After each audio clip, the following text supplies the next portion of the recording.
What's up, guys? Charlie Pangus here. Welcome to another episode of Merch Design. We're on episode 8 already. So stoked to bring you guys another episode. And today's episode is very special to me because my brother is an RN. He's at the hospital almost every day. He risks his life every day to save people and to help people out. And he's around COVID patients and stuff like that. So again, this episode means a lot to me since my brother is an RN. So I decided to dedicate this episode to my brother and make this design all about nurses. Okay, so this is going to be a really fun one. If you guys love using Illustrator and you want to learn more about it, this episode is for you because we are creating this design in Adobe Illustrator CC. I have the latest version, but if you do not have the latest version, don't worry, you can still follow along and learn some really cool techniques on how to create your own t-shirt designs. So with that all being said, let's go and get right into this episode.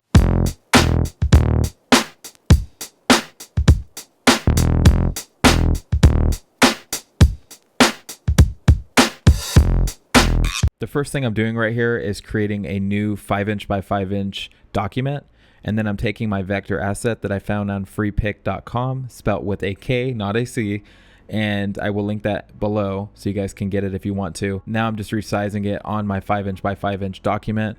And what I want to do next is create a quick color palette, color picking the colors that are already on this vector. So we got these like greenish colors, right? Almost like a teal color. So I'm just copying all the different colors from this vector and making a quick color palette. And then I will quickly drag those into my swatches so I can later use them on my final. It's always important to design in black and white first, because if you color it while you're designing, if you make a mistake later on, you have to delete the color and redo the line work and go back through your steps, and it just takes way longer that way. So it's definitely way more important to, like I said, color it later on. Right here, I'm just creating a quick duplicate copy of the nurse and resizing it. After resizing it, I'm just going to add a rectangle behind her, and I want to leave some space on the left and right side so she doesn't feel claustrophobic, and just change the color to something poppy like a red because I want to be able to see what I'm doing. And right now the color matches too closely. So again, I'm going to make this color red in a second. And then I end up using the pen tool to create a triangle at the bottom of her. So I like to do things in halves so I can basically duplicate it and flip it so it's a perfect shape, if that makes sense. So instead of trying to eye it, I just create one side of it and flip it. So that's what I'm going to do right here. I'm going to create one side of this triangle and just flip it using the reflect tool. And it's just so much easier this way instead of trying to, like I said, eye it and get it right the first time. It's just so much easier to do it this way. So again, I'm going to the reflect tool and I am going to reflect that. After reflecting it, I do use merge on my shape modes right in Pathfinder, and then it's a solid triangle now. And I just send that to the back.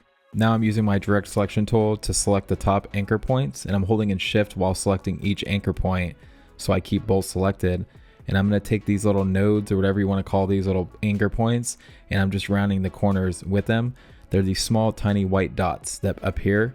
If you have an older version of Illustrator, you might not see this. You can always use the pencil tool to round corners if you need to do that. And then I'm taking the fill from a fill to a stroke by using this little arrow tool on the bottom left, and then changing the color to the black that's on my color palette. Now I'm going to use the rectangle tool to drag out a quick rectangle and just add a warp to it. So we're going to go up to effect and go to warp, and then add an arc warp to this actual rectangle. And what that's going to do is give you this nice looking banner, and we can kind of just reposition it, resize it, scale it how we want. You just want to always double check the strokes to make sure everything's consistent across the board so nothing looks off. After resizing the banner and position it where I like, I'm going to use the pen tool to just make a black shape behind the banner.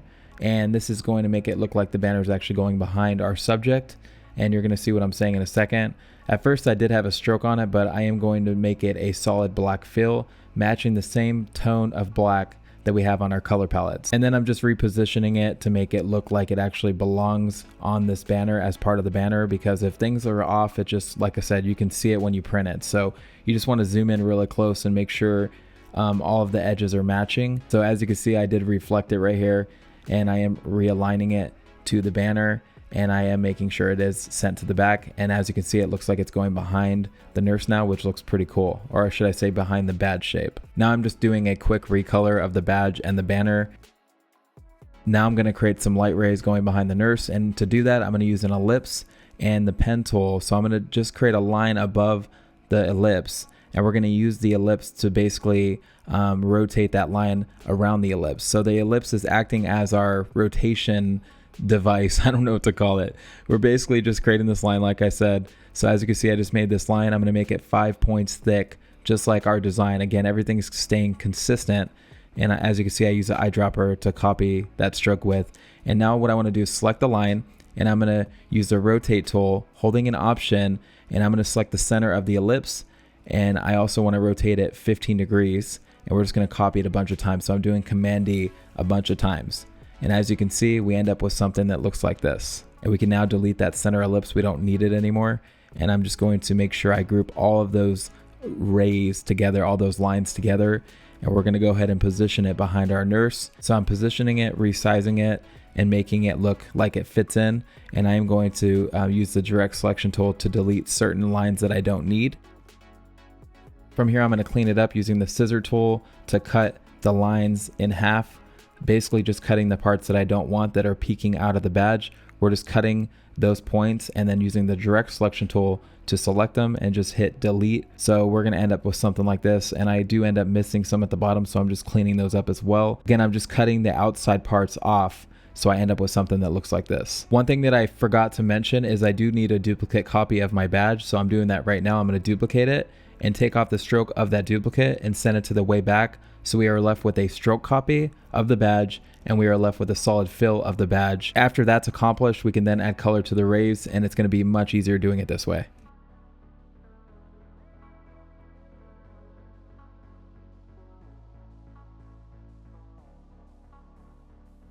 Now I'm going to use a rectangle tool to create some rectangles, and we're going to recolor these in a second. I'm taking the stroke off and making this the lighter blue color, and I'm basically just going to drag that in place where our line work is, and I'm going to use the direct selection tool to kind of just reposition each anchor point to match the same exact dimensions as each of our light rays. Basically, I'm creating a lighter color in every other section. You're going to see what I'm saying in a second, and if I send that to the back, you can see that the separate stroke copy we created is going to hide the lines of that rectangle that we just added. So now the lighter color looks like it's going behind the stroke that we added. That's exactly why we separated the color from the badge, so we can do this. And the strokes are covering the imperfections of this rectangle.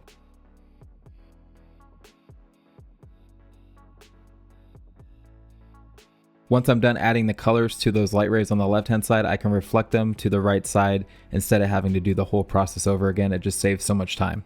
Now I'm ready to add some text, so I'm going to use an ellipse to just create an arc above her head.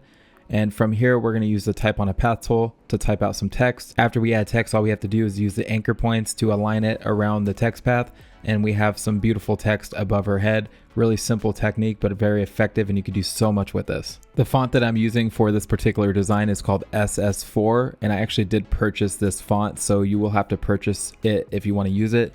But a good website to use is dafont.com or Lost Type Co. There's so many free fonts out there that you can use, so you don't have to buy any if you don't want to. The next step is to change the color of Proudly Saving Lives to this lighter blue color, and I do end up changing the spelling of lives. I spelt it wrong. I know that, but I do fix it later on when I do my final checkup on the design. Obviously, you do want to check your spelling, because when you're designing, you do lose track of what you're doing, and sometimes you do misspell things. It happens to everybody. But anyway, nonetheless, I'm finishing this design up by adding another ellipse to the banner at the bottom, adding some more text, and again, using these anchor points to realign it to the center of this banner, changing the font size, and also the tracking and the baseline shift so it matches the arc of this banner.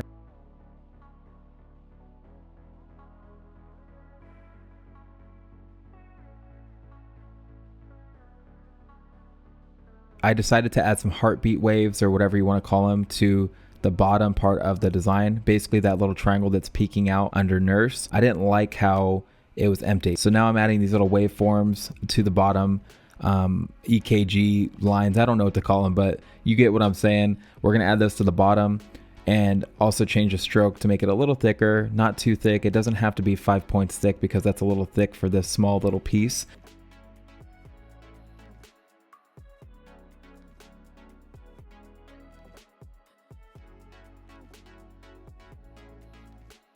Once you're done with everything, you want to do a quick spell check. So that's what I did right here, and I found a spelling error on lifes. I had to change that to a V, not an F, and basically just making sure everything looks right before mocking it up. But once you're done with everything and you're happy with it, you can go to your favorite mockup in Photoshop, whatever program you use to mock up your designs. If you guys want a really good mockup, I have one on my website for sale. I think it's like $5 or something like that. I will link that in the description below.